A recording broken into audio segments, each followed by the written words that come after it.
ನಮಸ್ಕಾರ ವೀಕ್ಷಕರೇ, ಯಾರೆಲ್ಲ ಫಸ್ಟ್ ಟೈಮ್ ನನ್ನ ಚಾನಲ್ ನೋಡ್ತಾ ಇದ್ದೀರಾ ಪ್ಲೀಸ್ ಲೈಕ್ ಮಾಡಿ, ಶೇರ್ ಮಾಡಿ, ಸಬ್ಸ್ಕ್ರೈಬ್ ಮಾಡಿ. ಪ್ರೆಗ್ನೆನ್ಸಿ ರಿಲೇಟೆಡ್ ವೀಡಿಯೋಸ್ಗಾಗಿ ಪ್ಲೀಸ್ ಸಬ್ಸ್ಕ್ರೈಬ್ ಮಾಡಿ. ಇವತ್ತಿನ ವಿಡಿಯೋದಲ್ಲಿ ಪ್ರೆಗ್ನೆನ್ಸಿ ಟೆಸ್ಟ್ ಮಾಡಿದಾಗ ಕೆಲವೊಬ್ಬರಿಗೆ ಪೇನ್ ಬರುತ್ತೆ, ಅದರ ಬಗ್ಗೆ ಡೌಟ್ಸ್ ಬರುತ್ತೆ. ಅದ್ರ ಬಗ್ಗೆ ವಿಡಿಯೋ ಮಾಡೋಣ ಬನ್ನಿ. ಮಹಿಳೆ ತನ್ನ ಪೀರಿಯಡ್ ಮಿಸ್ ಆಗಿ 7 ದಿನಗಳ ನಂತರ ಪ್ರೆಗ್ನೆನ್ಸಿ ಟೆಸ್ಟ್ ಮಾಡಬೇಕು.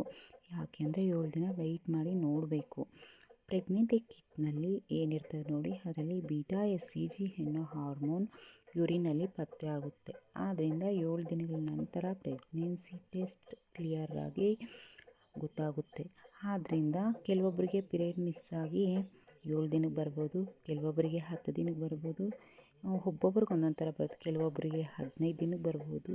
ನೀವು ಪೀರಿಯಡ್ ಮಿಸ್ ಆಗಿ 7 ದಿನಗಳ ನಂತರ ಟೆಸ್ಟ್ ಮಾಡಿ ನೋಡಿ.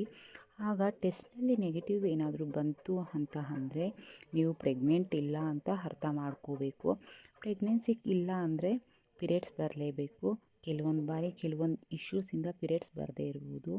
ಅದು ಏನಪ್ಪ ಅಂದರೆ ಥೈರಾಯ್ಡ್ ಪ್ರಾಬ್ಲಮ್, PCOD, PCOS, ಹೀಗೆ ಸ್ಟ್ರೆಸ್, ಹೀಗೆ ಕೆಲವೊಂದು ಪ್ರಾಬ್ಲಮ್ಸಿಂದ ಪೀರಿಯಡ್ಸ್ ಬರದೇ ಇರ್ಬೋದು.